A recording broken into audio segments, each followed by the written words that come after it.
AVC, infarctus du myocarde, quand on parle de l'impact de la pollution atmosphérique sur la santé, on pense spontanément aux maladies respiratoires et cardiovasculaires. Mais que les polluants de l'air favorisent la démence, maladie neurologique aux multiples visages, peu de personnes le savent. Et pourtant, les résultats de plusieurs études sont sans appel. Nos fonctions cérébrales sont bien mises à mal par les substances toxiques présentes dans l'air que nous respirons. La dernière en date, parue début septembre, pointait le rôle des particules fines, les fameuses PM2,5, dans la démence à corps de Lewy, une pathologie neurodégénérative de plus en plus fréquente qui s'apparente à la fois aux maladies de Parkinson et d'Alzheimer. En 2023, notre invité, Bénédicte Jacquemin, chargé de recherche à l'INSERM, a pu évaluer comment les polluants atmosphériques sont des facteurs de risque de la démence. Dans une étude menée sur les polluants atmosphériques liés au trafic routier, elle démontre comment les particules fines, le dioxyde d'azote et le carbone suie contribuent littéralement à nous faire perdre la tête. Vous écoutez Inspirons, le podcast en santé environnementale lié à la qualité de l'air d'Atmosud. Bonjour Bénédicte Jacquemin. Bonjour. Et merci d'avoir accepté notre invitation et d'être là avec nous pour parler de ce sujet finalement largement méconnu, qui est celui de l'impact de la pollution de l'air dans les maladies neurodégénératives et plus particulièrement dans les cas de démence.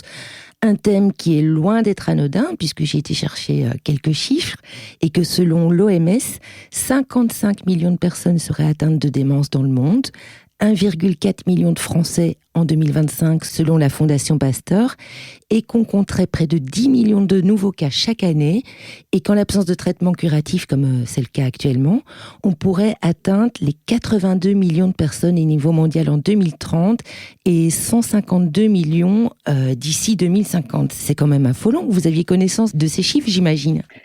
Oui, enfin pas des chiffres exacts, mais oui, je savais que les cas de démence sont de plus en plus fréquents et que c'est un poids de santé publique. Alors si vous voulez bien, en préambule, Bénédicte, est-ce qu'on peut peut-être rappeler avec vous de quoi on parle quand on parle de démence ? Les démences, c'est des maladies neurologiques que l'on retrouve surtout chez les personnes âgées. Et c'est des maladies où peut-être le symptôme le principal ou le plus parlant ou le plus reconnu, c'est la perte de mémoire. Donc la maladie d'Alzheimer que les gens connaissent normalement un peu plus, c'est une sorte de démence. Après, il y a des démences qui sont associées à d'autres maladies neurodégénératives et aussi la démence associée à la vieillesse. On a vu que la pollution atmosphérique jouait un rôle dans le fait de développer ces cas de démence. Est-ce que l'on peut estimer aujourd'hui le pourcentage de ces cas de démence qui seraient directement imputables à la pollution de l'air ? Une des plus grandes études qui a calculé le cas de démence qui pouvait être attribuable à la pollution atmosphérique serait d'environ 7%. Et est-ce qu'il y a une corrélation qu'on peut établir ? Enfin, on sait aujourd'hui que la pollution de l'air s'améliore de façon globale, et pourtant ces cas de démence augmentent. C'est quoi le lien du coup ? Oui, après, il ne faut pas oublier que la cause principale et le facteur de risque principal de développer une démence, ça reste l'âge.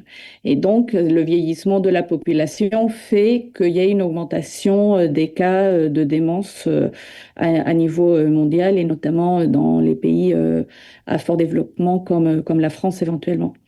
Comme on l'a dit tout à l'heure, la pollution atmosphérique contribue éventuellement à une petite partie de tous les cas de démence et c'est surtout l'âge le facteur de risque principal. Donc l'âge et l'hérédité aussi, j'imagine qu'il y a le terrain héréditaire. Oui, alors ça dépend. Il y a certains types de démence où il y a une prédisposition génétique aussi pour développer cette maladie. En tout cas, la pollution reste un des 12 facteurs modifiables qui pourraient permettre d'éviter ou de retarder 40% des cas de démence, selon une étude parue en 2020.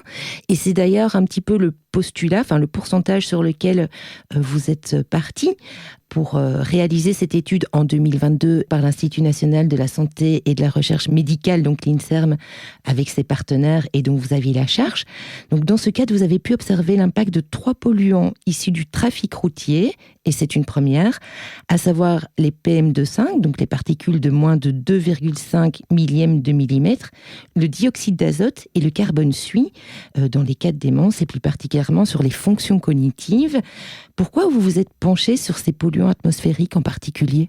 Alors, il y a beaucoup de littérature, enfin un peu de littérature qui a fait que ça m'a motivé à faire mon étude. Enfin, c'est pas juste une étude précise, sinon voilà, c'est une évolution dans l'étude des effets de la pollution atmosphérique sur le cerveau qui a motivé à faire cette étude. Et donc, on n'a pas prouvé de causalité, on a montré un lien entre les participants qui étaient exposés à des niveaux plus élevés de polluants atmosphériques, notamment ces 3 polluants, avaient de moins bonnes performances cognitives, mais on n'a pas parlé de démence du tout à ce stade encore. On n'a pas, c'est juste les performances cognitives. On a étudié 3 domaines dans les performances cognitives. Le premier, c'est le langage. Le deuxième, la mémoire, et le troisième, les fonctions exécutives. Les fonctions exécutives, c'est un peu la capacité à prendre des décisions. Donc, j'ai fait cette étude dans la cohorte Constance. La cohorte Constance, une cohorte, c'est un groupe de personnes que l'on suit dans le temps. Et la cohorte Constance, c'est une cohorte nationale qui a inclus 220 000 participants entre 2012 et 2019. Ah oui, c'est pas négligeable. On a déjà un gros échantillon là. Voilà, ces participants, ils répondent à des questionnaires chaque année et ils ont fait un examen de santé à l'inclusion, donc au moment où ils ont été recrutés dans l'étude. Et pour les participants de plus de 45 ans, ils ont fait des tests cognitifs. Donc, c'est des tests qui ont mesuré les fonctions cognitives dans les 3 domaines que j'ai évoqués précédemment. Et donc ensuite, grâce à des cartographies de polluants atmosphériques, on a associé ces cartes de pollution atmosphérique avec les adresses des participants et comme ça, on a pu estimer pour chaque participant une exposition annuelle qui reflète une exposition à long terme à la pollution atmosphérique. Et ensuite, on a fait des analyses statistiques en prenant en compte l'âge, le sexe, le niveau socio-économique et tout ça. Et on a vu que les participants qui étaient plus exposés avaient de moins bons tests cognitifs, mais pas énormes. C'est entre 1 et 4%. Alors, à niveau individuel, c'est pas énorme, mais à niveau de toute une population, comme toute la population est exposée, ça a un impact potentiellement plus important. Ah oui, j'ai pas répondu à votre question. Pourquoi ces polluants-là? En fait, ces polluants-là, c'est ceux pour lesquels il y a une évidence sanitaire assez importante. J'ai utilisé des cartes qui existaient déjà, qui ont été développées par des collègues en Suisse, qui avaient modélisé l'exposition pour ces 3 polluants-là, qui sont des bons marqueurs de trafic routier. J'avais relevé, il me semble, dans l'étude qu'il suffisait aussi d'une exposition brève, qu'il n'était pas forcément nécessaire d'être exposé sur une longue durée. Alors, dans notre étude, on n'a pas du tout étudié les effets à court terme. Donc, en général, indépendamment de la cognition et tout ça, la pollution atmosphérique a des effets à court terme et à long terme. Les effets à court terme, c'est des effets que l'on va voir après des pics d'exposition, donc des niveaux relativement élevés. Et c'est des effets que l'on va voir quelques heures ou jours après ces pics d'exposition, où les effets les plus connus, c'est une augmentation de la mortalité, des hospitalisations par cause respiratoire ou cardiovasculaire, ou une augmentation d'AVC aussi, par exemple. Ça, c'est les effets à court terme. Et les effets à long terme, c'est des effets que l'on va avoir après des années d'exposition, même à des niveaux qui ne sont pas nécessairement très élevés. Et là, nous, dans notre étude, c'est surtout les effets à long terme. Sur la cognition, la majorité des études qu'il y a sont sur les effets à long terme.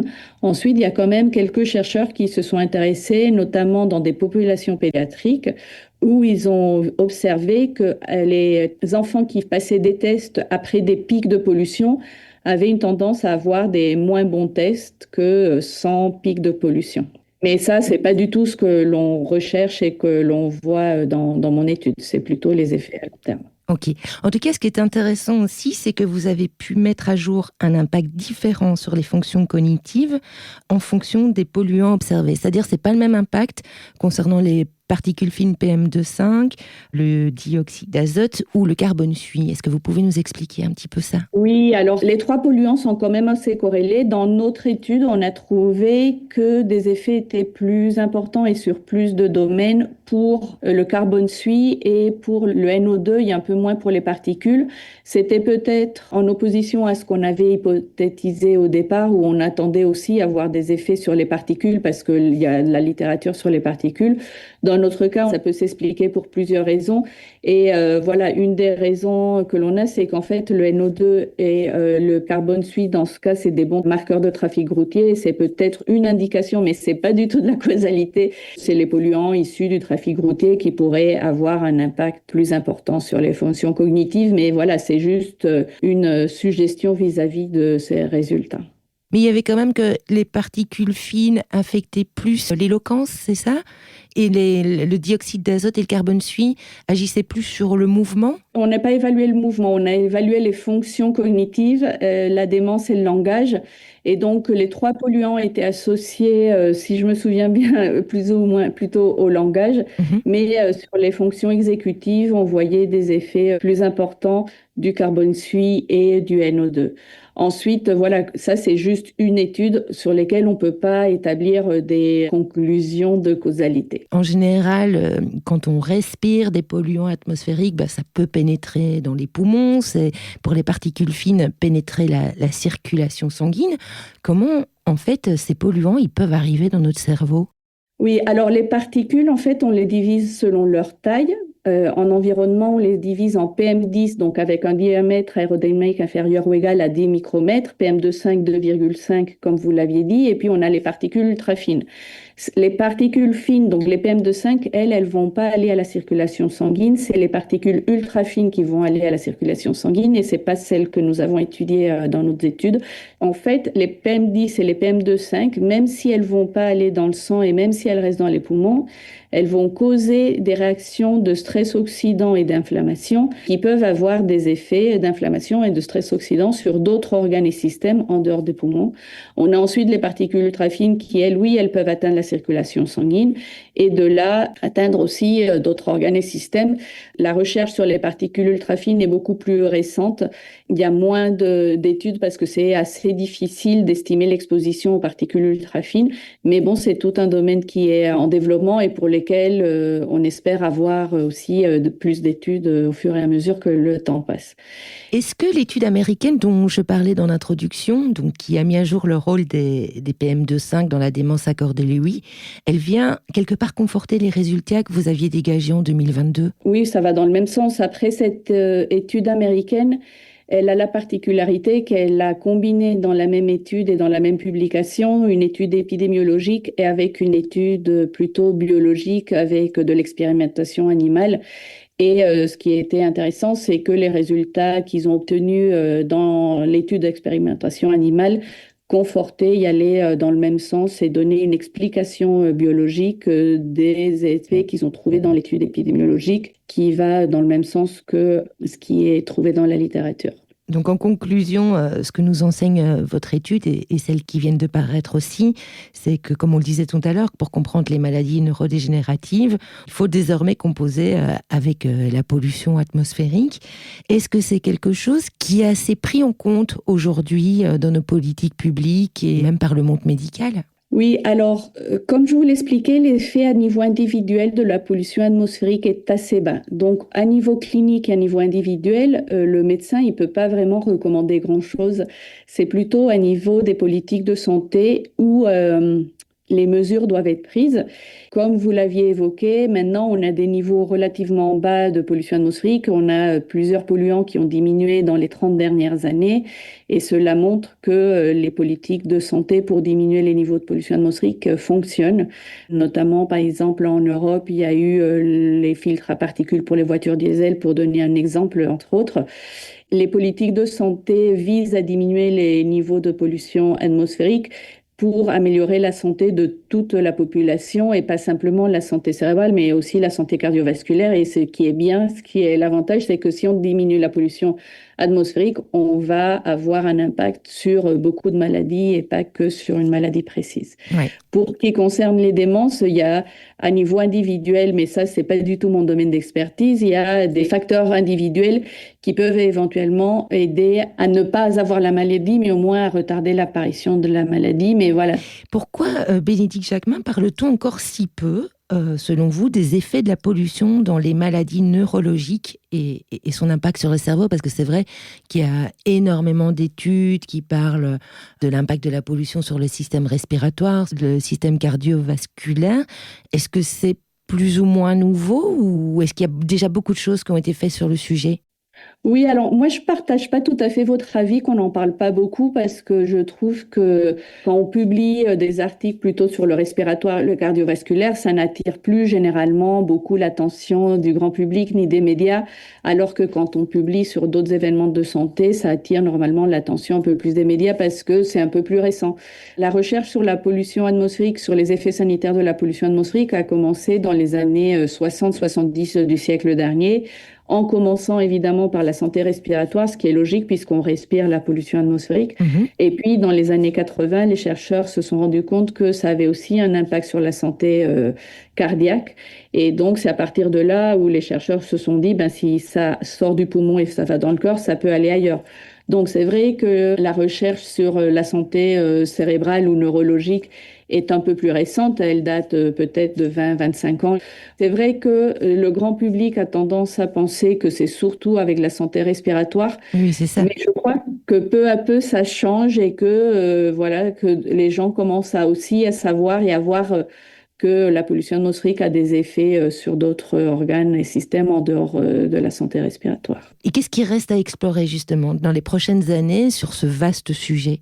Ce qui reste à explorer, c'est comprendre aussi et évaluer les effets de la pollution atmosphérique à des doses relativement basses comme on a maintenant, puisque comme on l'évoquait tout à l'heure, la pollution atmosphérique avait diminué, en tout cas en Europe ces 30 dernières années. Donc il y a eu pas mal d'études qui ont été publiées récemment qui montrent qu'on a quand même des effets à des niveaux relativement bas, donc comprendre ces effets aux concentrations actuelles.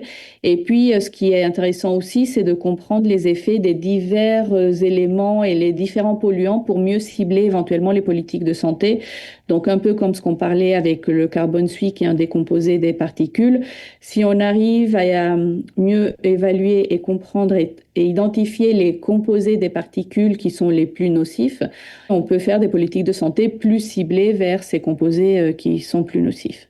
Et ensuite, je crois que c'est très important aussi de comprendre et d'étudier les effets de la pollution atmosphérique dans un contexte urbain plus large, dans un contexte que l'on appelle exposome urbain. Donc, c'est l'évaluation de toutes les expositions que l'on a tout au long de notre vie, et parce que la pollution atmosphérique est en interaction avec d'autres environnements urbains. Et oui, c'est ça. Il y a un effet cocktail de différents polluants et des expositions auxquelles on est soumis, et particulièrement, effectivement, en milieu urbain où on subit un champ beaucoup plus important d'exposition. Oui, alors, enfin voilà, les polluants sont différents en milieu urbain et en milieu rural, mais oui, donc il y a une composition de polluants aussi qui change, et puis il y a l'interaction, par exemple, avec le bruit, avec les espaces verts et avec d'autres expositions, l'environnement bâti et tout ça. Donc, c'est comprendre et étudier comment cette pollution interagit avec ces autres facteurs. Ouais.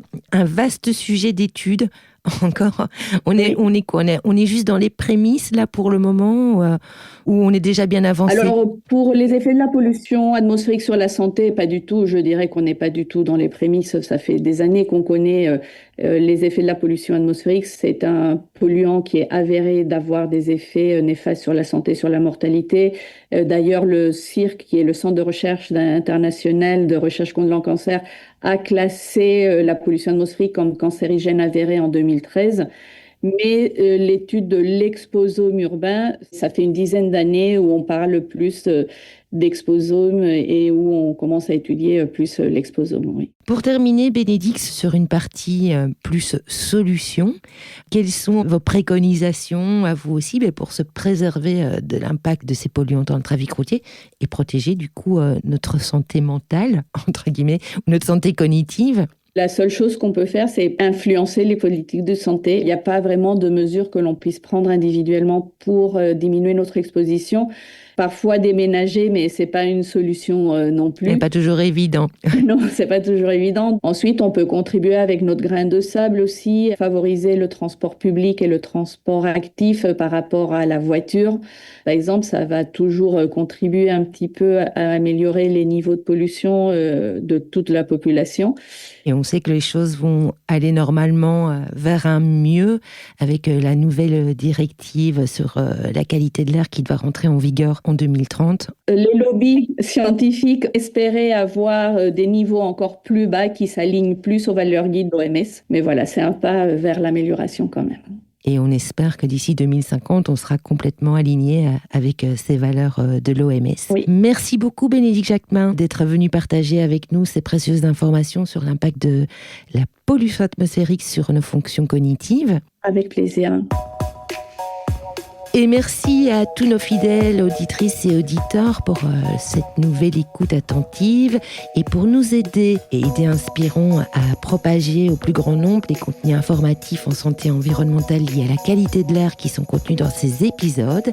Merci de penser à lui laisser de jolies étoiles en guise d'évaluation, à le partager largement autour de vous et à vous abonner si ce n'est pas encore fait. Vous pouvez aussi recevoir chaque nouvel épisode directement dans votre boîte email en vous inscrivons à notre newsletter mensuelle via le lien laissé en descriptif et on se retrouve le mois prochain au travers d'une nouvelle thématique pour ouvrir toujours plus grand nos yeux sur toutes les choses que l'on respire sans le voir. D'ici là, prenez soin de vous.